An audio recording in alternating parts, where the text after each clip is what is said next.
terlebih dahulu, ucap Peng Zongzi. Namun jika terlalu lama mengambil keputusan, saya khawatir, ucap Xiaoyan. Jangan cemas, Xiao Chen adalah sosok yang sangat mereka inginkan. Mereka tak akan gegabah menyakitinya. Jadi, kita bisa tenang dan merencanakannya dengan matang, ucap Peng Zongzi. Baiklah kalau begitu, lagian aku juga harus berpartisipasi dulu dalam Piltover 2 hari ke depan, ucap Xiaoyan. The Pil Gathering ya, bagus sekali. Dulu Yao Chen selalu menjadi juara. Anda sebagai muridnya harus meneruskan reputasinya dan pemenang dari kejuaraan itu akan memiliki kesempatan untuk menaklukkan 3.000 api terbakar. Kurasa Anda juga sangat tertarik dengan ini, ucap Peng Zongzi. Kemudian Peng Zongzi memberikan sebuah giok pada Xiaoyan sebagai alat pelacak. Kalau nanti dia sudah siap atau Xiaoyan mendapatkan bahaya, Peng Zongzi akan lebih mudah mencari keberadaan Xiaoyan. Mengetahui ini, Xiaoyan kemudian menerimanya dan mengucapkan terima kasih. Akhirnya mereka pun berpisah, sementara Xiaoyan dan Lin Yan berangkat ke Piltover, sedangkan Peng Zongzi dan yang lainnya juga nonamu kembali ke Pavilion Paling Star. Terlihat Lin Yan memimpin perjalanan ini sebagai petunjuk arah. Dia juga berkata di daerah tersebut klan Liu Qing berada, dan Liu Qing kini sudah menjadi ketua klan di sana. Xiaoyan yang mendengar ini terlihat sangat senang, dikarenakan Xiaoyan sudah lama tidak bertemu dengan Liu Qing. Scene pun berganti, terlihat Xun sedang bermeditasi di sebuah ruangan. Tiba-tiba Ling Ying datang dan menghampirinya. Ada apa? Anda datang ke sini, Ling Tua. Jangan katakan ini berhubungan dengan klan. Saya tidak berminat mendengarnya, ucap Xun. Kemudian Ling Ying berkata, ini bukan tentang klan. Anda akan tertarik dengan berita ini. Saya mendengar Tuan Muda Xiaoyan telah sampai di dataran tengah dan akan mengikuti Gathering Wheel Tower, ucap Ling Ying. Ah, benarkah itu? Kalau begitu, cepat atur pemberangkatan supaya aku bisa meninggalkan tempat ini sementara waktu, ucap Xun. Scene berganti kembali ke sisi Xiaoyan dan juga Lin Yan. Mereka terlihat hampir tiba di daerah perbatasan utara dataran tengah.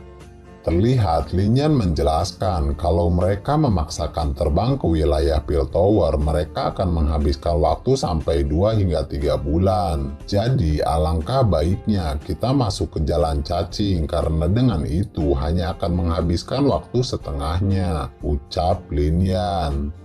Xiaoyan hanya mengangguk. Kemudian Lin Yan mengingatkan supaya Xiaoyan tetap menyembunyikan diri karena Nona Peng dan Aula Jiwa pasti akan mencarinya di sudut wilayah itu.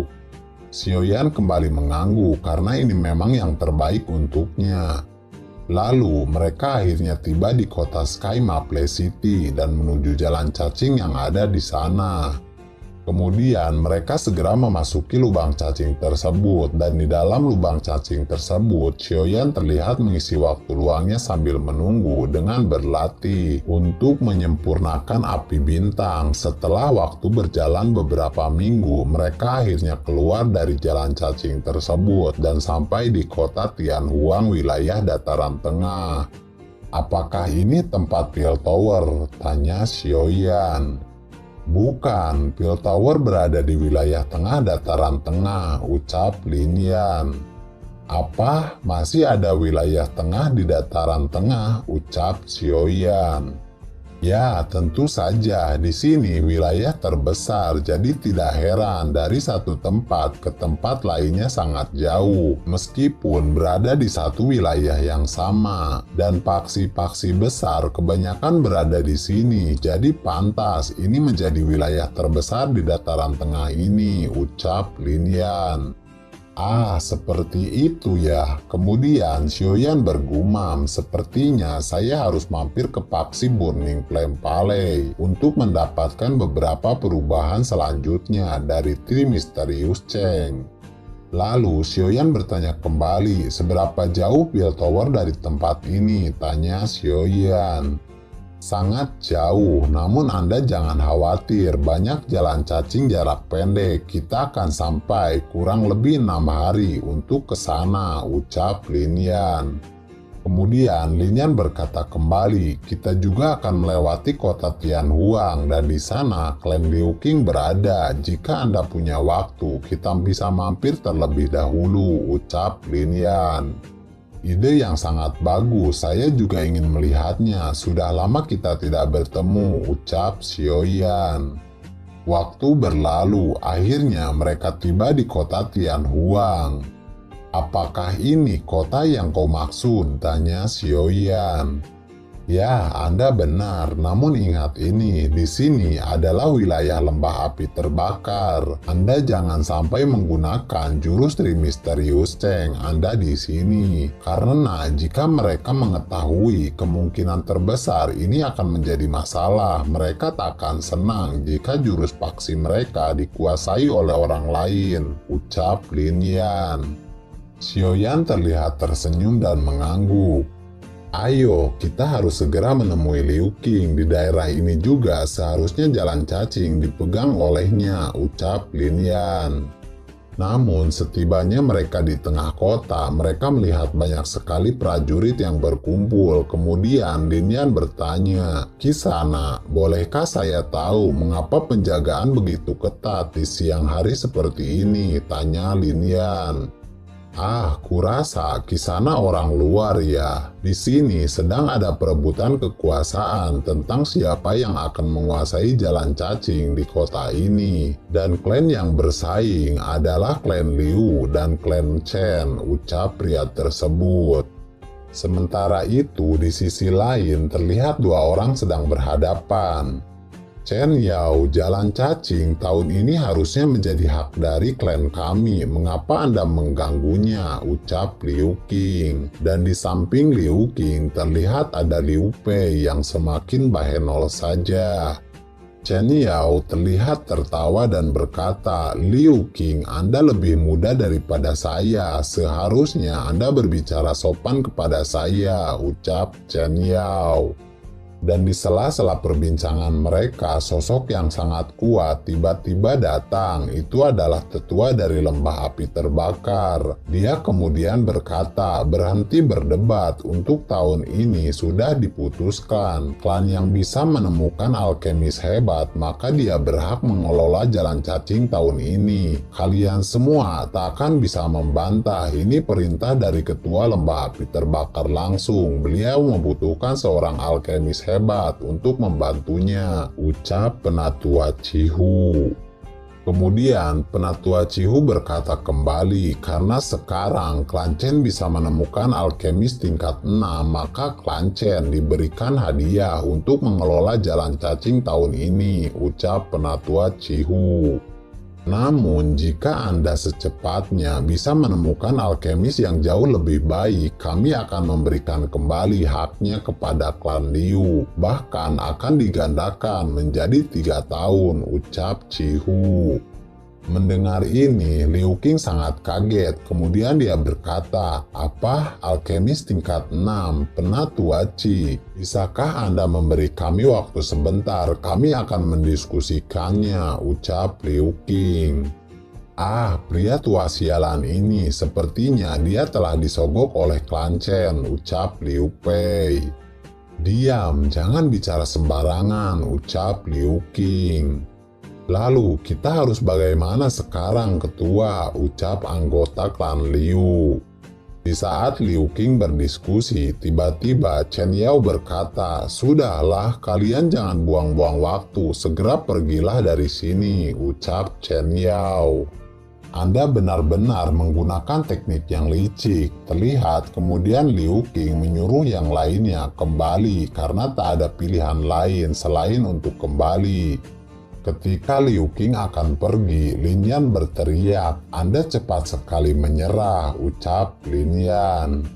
Ah, Lin Yan, saya sangat senang melihat Anda, namun Anda bukan alkemis, ini akan percuma, ucap Liu Qing. Jangan khawatir, saya membawakan Anda alkemis yang sangat luar biasa, ucap Lin Yan. Kemudian seseorang menghampiri Liu Qing. Mereka sangat terkejut melihat kehadiran seorang dozong.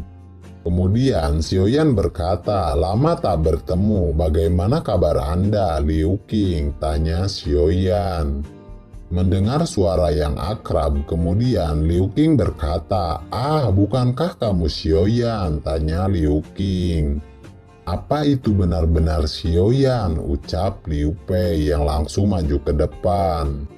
Mendengar ini, Xiaoyan berkata, "Suara Nona Liu Pei masihlah sama, namun bodi Anda semakin aduhai dan wajah Anda semakin cantik saja," ucap Xiaoyan.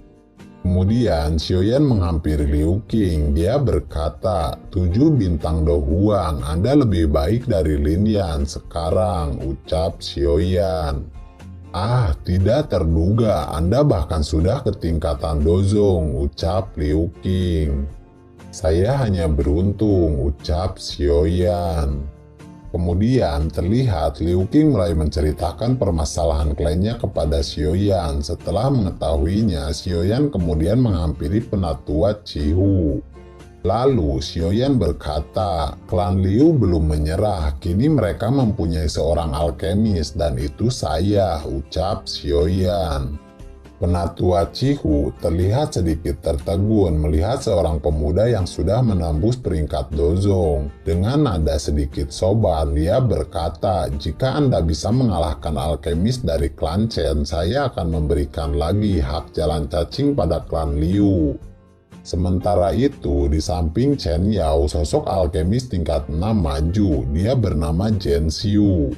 Kemudian Zhensu berkata, "Anak kecil, mungkin saya tidak bisa bertanding adu kekuatan fisik dengan Anda. Namun, saya adalah alkemis tingkat 6. Jika Anda bisa mengalahkan saya dengan metode bertarung menggunakan kekuatan spiritual, Anda bisa dinyatakan pemenangnya," ucap Zhensu. Terlihat Xiaoyan sedikit tertegun. Dia kira akan bertanding melalui penyulingan pil, namun alkemis tersebut malah mengajaknya bertarung dengan kekuatan spiritual. Tanpa menunggu lama, Xiaoyan segera mengeluarkan jiwa spiritualnya. Terlihat Zhensu juga sudah melakukannya. Pertarungan antara dua spiritual berlangsung, namun alangkah kagetnya ketika Xiaoyan meningkatkan kekuatan jiwa spiritualnya, dan dengan beberapa serangan, jiwa spiritual Zhensu dapat dikalahkan oleh Xiaoyan. Terlihat Zhensu masih sangat kaget. Kemudian dia berkata, "Ah, jiwa spiritual dari seorang alkemis tingkat 7. Terlihat Zhensu sangat terkejut dengan ini. Di sisi lain, semua orang yang mendengar ini tak kalah terkejutnya. Sementara itu, penatua Cihu hanya tertegun. Dia tidak menyangka selain sudah berada di tingkat dozong, anak kecil ini juga adalah alkemis tingkat 7. Di sisi lain, Chen Yao yang menyaksikan ini wajahnya terlihat sangat suram. Dia berkata, "Bagaimana dan kapan klan Liu bisa mengenal sosok pemuda yang sangat mengerikan seperti itu? Dan kenapa saya tidak mengetahuinya?" ucap Chen Yao. Kemudian sosok di belakang Liu Qing berkata, "Tetua, apakah itu benar-benar teman Anda?" ucapnya. "Ya, tentu saja. Bagaimana mungkin orang lain mau ikut campur kalau dia bukan teman saya," ucap Liu Qing. "Ah, iya, dia juga calon suamiku," ucap Liu Pei. Sementara itu, Xiaoyan berkata kepada penatua Cihu, "Senior, bagaimana hasilnya? Bukankah saya bisa dinyatakan pemenangnya?" ucap Xiaoyan. Kemudian penatua Cihu berkata, "Tentu saja Anda pemenangnya, dan mulai sekarang Anda adalah teman dari lembah api terbakar, dan sebagai hadiahnya klan Liu akan mengelola jalan cacing selama 3 tahun ke depan," ucap penatua Cihu. Mendengar ini, kemudian Liu Qing segera berkata, "Terima kasih penatua Ci," ucap Liu Qing. Kemudian Penatua Qi mendekati Xiaoyan dan berkata, "Bolehkah saya tahu siapa nama Anda?" ucap Penatua Qi pada Xiaoyan. Lalu Xiaoyan menjawab, "Nama saya adalah Yan Xiao," ucap Xiaoyan. Dia terlihat memberi isyarat kepada Liu Qing dan juga Liu Pei. "Ini luar biasa, Anda adalah sosok pria muda yang sudah mencapai dozong dan bahkan menjadi alkemis tingkat 7. Bolehkah saya tahu siapa guru Anda?" tanya Penatua Cihu. "Dia hanya petapa gunung." Kemudian Xiaoyan berkata kembali, "Bolehkah saya tahu mengapa kepala lembah api terbakar membutuhkan alkemis tingkat tinggi?" tanya Xiaoyan. "Dia membutuhkan bantuan untuk membuat sebuah pil tingkat tinggi," jawab Penatua Cihu. "Apakah ketua lembah api terbakar juga seorang alkemis?" tanya Xiaoyan. "Bukan, beliau bukan alkemis, namun memiliki kemampuan yang luar biasa untuk mengendalikan api surgawi," jawab Penatua Cihu. Seketika Xiaoyan bergumam, ini adalah kesempatan baik dan sudah terlanjur dia akan pergi ke sana dan mencoba untuk menemukan 2 perubahan Tri Misterius Cheng yang tersisa. Kemudian Xiaoyan berkata pada Lin Yan, "Tetaplah di sini dan tunggu aku. Dan untuk kau Liu Qing, aku minta bantuan. Temukan orang yang bernama Xiao Yixian dan Qin Lan. Mereka kurasa sudah ada di dataran tengah dan mereka pasti bergegas ke Pil Tower. Saya berpisah dengan mereka waktu lalu," ucap Xiaoyan. Terlihat Lin Yan menjawab, "Baiklah, aku akan menunggumu," ucap Lin Yan. Kemudian Liu Qing juga menjawab, "Baiklah, saya akan melakukannya. Anda hati-hati di perjalanan," ucap Liu Qing. Dan di sisi lain, Penatua Cihu berkata, "Tuan Yan Xiao, apakah Anda sudah siap?" ucap Penatua Cihu. Lalu Xiaoyan menjawab, "Ya, mari kita berangkat. Saya sudah siap," ucap Xiaoyan.